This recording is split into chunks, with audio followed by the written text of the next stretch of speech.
ආයුබෝවන් සියලු දෙනාම ආදරයෙන් පිළිගන්නවා සේහා YouTube channel එකට.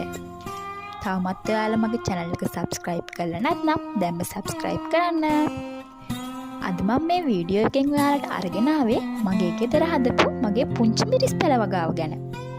ඉතින් ඔයාලට පුළුවන් ගෙදර ඉඳන් අමතර ආදායමක් හොයාගන්න දවසට පුංචි වෙලාවක් වෙන් කරලා මේ වගේ ණය මිරිස් වගාවක් පටන් ගන්න.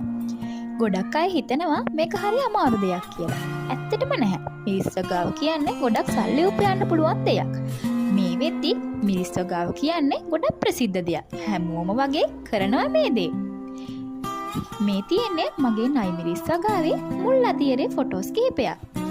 ගොඩක් අය හිතනවනේ මිරිස් වගාවක් පටන් ගන්න අනිවාර්යෙන් හරිත නිවාසයක් හදන්න ඕනේ කියලා. මේවට ලොකු වියදමක් යනවා. ඇත්තට මෙහෙම ඕන නැහැ.